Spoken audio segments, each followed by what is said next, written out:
বিদেশি কূটনীতিকদের আমন্ত্রণ জানায় পররাষ্ট্র মন্ত্রণালয়। অংশ নেন ভারত, যুক্তরাষ্ট্র, চীন সহ ৬৭ দেশের মিশন ও সংস্থার প্রধানরা। ব্রিফ করেন অন্তর্বর্তী সরকারের প্রধান উপদেষ্টা ডক্টর মোহাম্মদ ইউনূস। বলেন, গণতন্ত্র প্রতিষ্ঠায় বাংলাদেশের এত শিক্ষার্থীর আত্মত্যাগ নজিরবিহীন। Many such young people, lovely young people. I pay my deep respect and homage. এই সময় আওয়ামী লীগ সরকারের নানা অনিয়ম তুলে ধরেন তিনি। একই সঙ্গে দেশ পরিচালনায় অন্তর্বর্তী সরকারের পক্ষে সমর্থন চান। Sheikh Hasina dictatorship destroyed every institution of the country. আমি যখন দায়িত্ব নিয়েছি তখন দেশের অবস্থা করুণ। ক্ষমতায় থাকার জন্য স্বৈরাচার শেখ হাসিনা সব প্রতিষ্ঠানকে ধ্বংস করে দিয়েছে। বিচার বিভাগের অবস্থাও নাজুক। 15 বছর ধরে গণতান্ত্রিক অধিকার কেড়ে নেওয়া হয়েছে। নির্বাচনে ব্যাপক কারচুপি হয়েছে।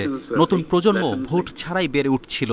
রাজনৈতিক পৃষ্ঠপোষকতায় ব্যাংক লুট করা হয়েছে। ক্ষমতার অপব্যবহার করে কোষাগার শেষ করা হয়েছে।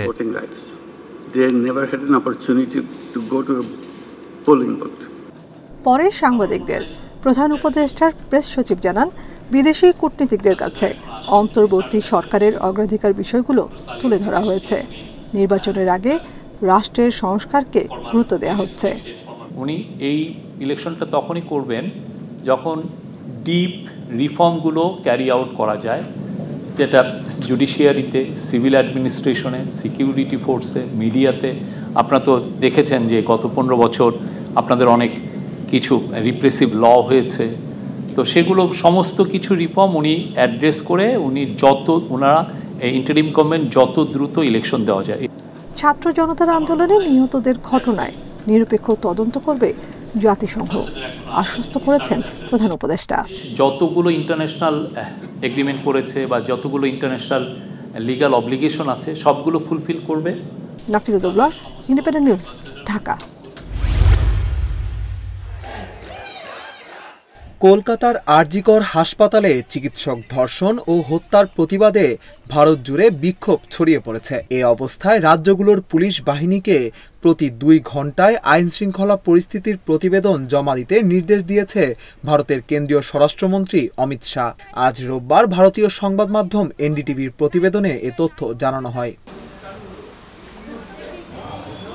এতে বলা হয়, যে কোনো ধরনের বিশৃঙ্খলা এড়াতে রোববার থেকে 24 আগস্ট পর্যন্ত আরজিকর মেডিকেল কলেজ ও এর আশেপাশের কয়েকটি এলাকায় 5 জন বা তার বেশি মানুষের জমায়েত নিষিদ্ধ করেছে কলকাতা পুলিশ। এই ঘটনায় আটক সন্দেহভাজন আসামির সম্পর্কে তথ্য সংগ্রহ করতে শনিবার তার বাড়িতে গিয়েছিলেন তদন্তকারী সংস্থা সিবিআইয়ের কর্মকর্তারা। এছাড়া গতরাতে বামপন্থী দল সিপিএম-এর 2 ছাত্র নেতাকে আটক করে জিজ্ঞাসাবাদ করেছে কলকাতা পুলিশ। গত 9 আগস্ট সকালে কলকাতার আরজিকর মেডিকেল কলেজ থেকে এক তরুণী চিকিৎসকের মরদেহ উদ্ধার করা হয়। পরে পুলিশ জানায়, ওই তরুণীকে ধর্ষণ করে হত্যা করা হয়েছে। এর আগে থেকেই পশ্চিমবঙ্গ সহ ভারতের অন্যান্য মেডিকেল কলেজ হাসপাতালগুলোতে জুনিয়র ডাক্তারদের আন্দোলন চলছিল। শেখ হাসিনা সরকারের 1.5 দশকে ব্যাংকিং খাতে লুটপাট, অর্থ পাচারের কারণে অর্থনীতিতে নৈরাজ্যকর পরিস্থিতি তৈরি হয়, যার প্রভাব পড়ে মানুষের দৈনন্দিন জীবনে। মূল্যস্ফীতি দাঁড়ায় 10% ঘরে। অর্থনীতির এমন দুরবস্থায় সাধারণ মানুষকে স্বস্তি দিতে দেশে কোনো পণ্যের উৎপাদন কম হলে বাইরে থেকে আমদানির কথা জানিয়েছেন অর্থ বাণিজ্য উপদেষ্টা। বলেন, দ্রব্যমূল্য নিয়ন্ত্রণে সরকার সজাগ আছে। উৎপাদনটা দেশে হয়, সরবরাহ দেশে হয়, বাইরের থেকে আনতে হবে। যেখানে বাণিজ্য হিসেবে সংস্থা আছে, ব্যবসা বাণিজ্য এসেগুলো বলে রিলেটেড, আমরা ওইদিকে যথেষ্ট সজাগ আছি এবং এই জিনিসগুলো আমাদের আছে। তিনি বলেন, দুর্নীতি বন্ধ সহ ব্যবসা বাণিজ্যের পরিবেশ আরও সহজ করা হবে। চলমান যৌক্তিক প্রকল্প চালিয়ে নেওয়ার কথাও জানান উপদেষ্টা। তার আশা, পাইপলাইনের প্রকল্পগুলোতে এডিবি ও বিশ্বব্যাংকের সহায়তা অব্যাহত থাকবে। আমাদের উন্নয়ন প্রকল্পগুলো সবগুলো ওয়ার্ল্ড ব্যাংক, এডিপি যেগুলো ছিল সেগুলো যৌক্তিক যেগুলো আছে, এটা কোনো কারণে তো আমরা এখনো বন্ধ করিনি। ওরা বলেছে যে আপনারা যদি বলেন আমরা কার্যকর করব।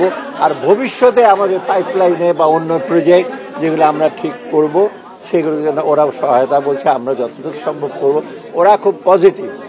এলডিসি উত্তরণের বিষয়ে সংশ্লিষ্ট সব পক্ষের সঙ্গে আলোচনা করা হবে বলে জানান Salahuddin Ahmed. But private free for all করা যাবে না। Ikramul Islam, independent news, Dhaka. ছাত্র জনতার 23 দিনের আন্দোলনে ক্ষমতা ছাড়তে বাধ্য হয় শেখ হাসিনা সরকার। এরপর ডক্টর ইউনূসের নেতৃত্বে দেশ পরিচালনার দায়িত্ব নেয় অন্তর্বর্তী সরকার। নতুন সরকার দায়িত্ব নেয়ার পর অনেকের প্রশ্ন, কতদিন থাকবে এ সরকার? বিএনপি সহ বিভিন্ন রাজনৈতিক দল জানিয়ে দিয়েছে, যতদিন গণতন্ত্রের পক্ষে থাকবে এ সরকার ততদিন সমর্থন দেয়া হবে। আমরা তাদেরকে সেই সহযোগিতা দেব যতক্ষণ পর্যন্ত তারা গণতন্ত্রের পক্ষে থাকবে। তবে বিএনপির স্থায়ী কমিটির সদস্য সালাউদ্দিন আহমেদ বলছেন, অন্তর্বর্তী সরকারের মেয়াদ 3 মাসের জায়গায় সর্বোচ্চ 6 মাস হতে পারে। 3 মাসের ভিতরে নির্বাচনটা দিতে পারবে এটা আমিও মনে করি না, সাধারণ মানুষও মনে করে না। সেই জন্য আমরা এটাকে ডবল করতে পারি, এই স্প্যানটা, এই টাইমটা, সেটা 3 থেকে 6 মাস হতে হবে। এই 6 মাসের মধ্যে যদি অন্তর্বর্তীকালীন সরকারের মাননীয় প্রধান উপদেষ্টা যদি একটা রোড ম্যাপ দেন এটা নির্বাচনের জন্য, যত শীঘ্রই সম্ভব একটি গণতান্ত্রিকভাবে সুষ্ঠু নির্বাচনের মধ্য দিয়ে একটি রাজনৈতিক সরকার প্রতিষ্ঠিত হয়, ততই দেশের জন্য কল্যাণকর। তিনি বলেন, ছাত্র জনতার প্রত্যাশা পূরণে রাজনৈতিক দলগুলোকে আন্তরিক হতে হবে, না হলে জাতি ক্ষমা করবে না। এই সংস্কার, এই রিকমেন্ডেশনগুলো সবগুলো বাস্তবায়নের দায়িত্ব কিন্তু অন্তর্বর্তী সরকারের নয়। তারা সাজেস্ট করবে পরবর্তী রাজনৈতিক সরকার এসে, যাতে ইলেকশনের আগে আমাদের ম্যানিফেস্টোতে এই প্রতিশ্রুতিগুলো থাকে।